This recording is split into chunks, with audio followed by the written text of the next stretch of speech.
Bienvenue sur Africa 24 pour cette nouvelle édition du 12-15 au sommaire de l'actualité. Poursuite du processus de correction de la liste électorale permanente informatisée au Bénin.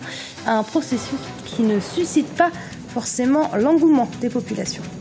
Les autorités ivoiriennes intensifient la sensibilisation auprès des populations pour contenir l'épidémie d'Ebola qui sévit actuellement en Afrique de l'Ouest. Pour l'instant, aucun cas n'a été recensé en Côte d'Ivoire. Le SUREP est un programme du gouvernement nigérian créé après la suppression en 2012 de la subvention au carburant. Il vise à soutenir les jeunes diplômés souhaitant se lancer dans l'entrepreneuriat.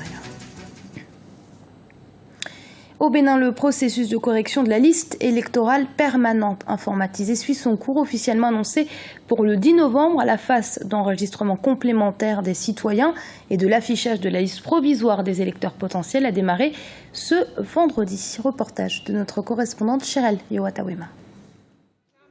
Au Bénin, le processus d'appurement de la liste électorale permanente informatisée amorce une nouvelle étape. Depuis ce vendredi 14 novembre 2014, la liste provisoire des électeurs potentiels issus de l'audit participatif est affichée. Dans ce centre situé à Godomé-Togudo, au sud-ouest de Cotonou, l'enregistrement biométrique qui consiste en la collecte de données comme la taille, le teint, la couleur des yeux entre autres, n'a pas encore démarré. Nous avons en face de nous deux équipes. Il y a une équipe locale d'actualisation qui est chargée d'afficher les listes et de prendre d'éventuelles erreurs sur ce que les citoyens auraient constaté. Et une seconde équipe qui est chargée de l'enregistrement complémentaire proprement dit. C'est-à-dire c'est seulement qu'actuellement nous n'avons pas encore la seconde équipe à notre disposition. Au dire des responsables du centre, environ une vingtaine de personnes viennent s'enquérir de leur situation. Si certains citoyens se réjouissent d'ores et déjà de la présence de leur nom sur les listes, la situation s'avère plus complexe pour d'autres. En effet, quelques réclamations sont survenues au lendemain de l'audit participatif. Données personnelles insuffisantes, absence de nom dans la base de données de 2011. Les agents recensés sont venus leur poser le problème que c'est comme ça. J'ai été enregistré, mais je n'ai pas retrouvé mon nom sur la liste. Donc je suis venu encore poser une fois le problème pour voir quelle démarche prendre pour pouvoir retrouver ma liste. Les listes sont sorties, ils ont dit de venir contrôler si les noms sont sortis ou pas. Mais moi je viens de contrôler mon nom, j'ai vu. Et presque pour toute ma maison aussi. Quelques jours après le démarrage effectif de cette étape cruciale dans la mise à jour du fichier électoral, ce n'est pas la grande affluence comme on le constate dans cet autre centre situé à Godomé.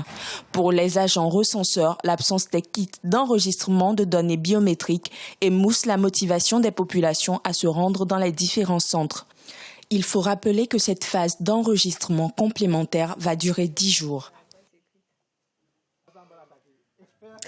La CPI, la Cour pénale internationale, a annoncé ce lundi que le procès de Laurent Gbagbo débuterait le 7 juillet. Dans un premier temps, la Cour de l'AE avait douté de la solidité du dossier dressé par l'accusation contre l'ancien président ivoirien. Elle a finalement retenu 4 charges de crimes contre l'humanité, chef d'accusation pour lesquelles l'ex-chef d'État sera donc jugé à partir du 7 juillet 2015. Dès le mois de septembre, l'OMS, l'Organisation mondiale de la santé, avait identifié le Mali et la Côte d'Ivoire comme les pays les plus à risque d'être touchés par l'épidémie d'Ebola qui sévit actuellement en Sierra Leone, au Libéria et en Guinée. Au Mali, quelques cas ont été recensés. En Côte d'Ivoire, l'épidémie n'a toujours pas fait son apparition, mais les autorités sont sur leur garde et intensifient la sensibilisation auprès des habitants. Hanan Farou. En Côte d'Ivoire, les autorités sont sur leur garde pour éviter l'apparition du virus Ebola. Nous sommes à tous les bleus, à seulement quelques kilomètres du Libéria qui compte le plus grand nombre de victimes d'Ebola. Côté ivoirien, la sensibilisation des habitants s'est intensifiée ces derniers mois. Dès septembre, l'Organisation mondiale de la santé avait identifié la Côte d'Ivoire comme l'un des pays les plus à risque d'être touchés par l'épidémie. C'est difficile, mais on est habitué maintenant. On est habitué. C'est plus difficile. Mais premièrement, là, c'était difficile. Mais maintenant, ça va. Ça va, on est habitué. On ne se salue pas. Bonjour, bonjour, madame, c'est tout. En Côte d'Ivoire, la prévention des communautés contre la fièvre hémorragique s'étend jusqu'à la ville de Man. En alerte permanente, les autorités ivoiriennes ont mis en place des unités d'isolement dans les centres de santé. À Abidjan, ce dispensaire peut accueillir 18 patients. Tout est en place, le dispositif matériel est en place, le personnel est en place. Il y a un personnel de réserve qui aimerait eux-mêmes travailler, mais on leur a dit d'attendre parce qu'il n'y a pas encore de cas, je pense que c'est pour cela. La frontière entre le Libéria et la Côte d'Ivoire est officiellement fermée depuis le mois d'août, mais la forêt tropicale entre les deux pays est poreuse. Selon le dernier bilan de l'Organisation mondiale de la santé, la fièvre hémorragique a fait au moins 5177 victimes dans 8 pays, principalement en Afrique. Dans le reste de l'actualité au Gabon, les employés de Gabon Télécom, filiale de Maroc Télécom, sont en grève depuis le jeudi 13 novembre et menacent de couper les lignes téléphoniques et Internet. Le personnel gréviste demande le paiement des primes réclamées, mais aussi l'augmentation de la prime de logement. Au Nigeria, après la suppression de la subvention au carburant, a été créé le FUREP, programme de réinvestissement de l'entrepreneuriat. Il vise à soutenir les jeunes diplômés désireux d'entreprendre. Et ils sont 223 à avoir fini leur formation ce mois-ci. Notre correspondante à Folaké, Oline Loyer, est allée à leur rencontre. Voyez son reportage commenté par Aminata Diak. Le programme de réinvestissement et l'entrepreneuriat SUEPI soutient la formation des jeunes diplômés nigérians en matière d'emploi. SUEPI est un programme du gouvernement fédéral du Nigeria né après la suppression en 2012 de la subvention du carburant. Peter Chukwuemeka, formé dans l'informatique, fait partie des bénéficiaires de ce programme. J'ai étudié la technologie de communication à l'institution supérieure. Pendant 3 ans, je n'ai pas trouvé un emploi. C'est pourquoi j'ai mis plus d'efforts à faire des affaires. Le programme de réinvestissement et de l'entrepreneuriat est conçu également pour financer la construction d'infrastructures à caractère social ou sanitaire. Pour les initiateurs du projet, ce programme permet une redistribution plus équitable. Au-delà de la formation, nous les exposons à la formation à l'entrepreneuriat, un autre niveau de la formation qui bien sûr vous prépare en tant que gestionnaire de votre propre entreprise. Le changement que nous avons observé est que les gens qui passent par cette formation professionnelle sortent avec un regard nouveau. Vous avez besoin d'être coaché pour pouvoir comprendre comment fonctionne l'environnement de sorte que vous puissiez vous sentir à l'aise. Et sur ce point, la formation de l'esprit d'entreprise est toute propice.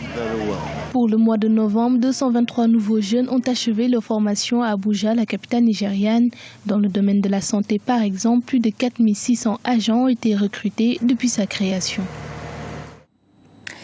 Il est aujourd'hui unanimement admis que les PME sont les moteurs de la croissance sur le continent. Les petites et moyennes entreprises représentent en effet à elles seules plus de 90% du tissu économique. Pourtant, les banques sont peu enclines à leur accorder des crédits, un frein majeur à leur développement. Aujourd'hui, des solutions innovantes sont donc proposées à ces PME africaines pour leur faciliter l'accès au crédit. Un reportage de notre correspondant Djibril Fofana. La majorité des petites et moyennes entreprises sur le continent ne parviennent pas à mobiliser les investissements pour leur croissance. La faute à une asymétrie d'information entre les entrepreneurs et les investisseurs. Pour y remédier, de nombreuses solutions existent aujourd'hui pour les PME africaines. Parmi celles-ci, la notation financière qui permet aux pourvoyeurs de capitaux d'avoir des informations fiables sur les entreprises à la recherche de financement. Désormais, vous avez ces instruments-là qui existent. C'est notamment la notation financière qui va permettre aujourd'hui aux investisseurs d'avoir une vraie visibilité sur la qualité de crédit de ces PME et permettre à ces PME justement de se mettre en valeur en établissant leur qualité de crédit, ce qui permettra d'avoir un vrai dialogue de discussion. Parce qu'en réalité, c'est en fonction de cette qualité de crédit que les conditions d'investissement, les conditions de prêt vont se mettre en place. Donc il y aura une vraie discussion après que ces structures-là aient établi leur qualité de crédit. Aujourd'hui, pour accompagner les petites et moyennes entreprises dans leur recherche de capitaux, les structures de microcrédit se sont développées. Elles se présentent comme des alternatives aux structures bancaires classiques. Leurs offres sont modulables et elles se singularisent par leur proximité avec les PME. Comment résoudre le problème? Il faut comprendre la PME. Je pense que pour financer une PME, il faut forcément comprendre l'activité que fait la PME, savoir qui est gestionnaire de cette PME-là et seulement après pouvoir financer les PME. Nous étudions vraiment les besoins de cette PME et en fonction de ces besoins, nous allons lui faire une offre spécifique et ensuite un accompagnement de manière à s'assurer que l'investissement qui est fait demain sera rentable. Pour les promoteurs des PME, la profusion des structures de crédit ne suffira pas à régler la problématique de l'accès au financement. Banques commerciales, banques de développement et structures de microfinance doivent aller plus loin et baisser les taux d'intérêt qui restent prohibitifs pour la majorité des petites et moyennes entreprises. Ce journal a été préparé par l'ensemble de la rédaction. Merci de l'avoir suivi. Restez sur Africa 24 dans un instant, une nouvelle édition du Non-Stop Info.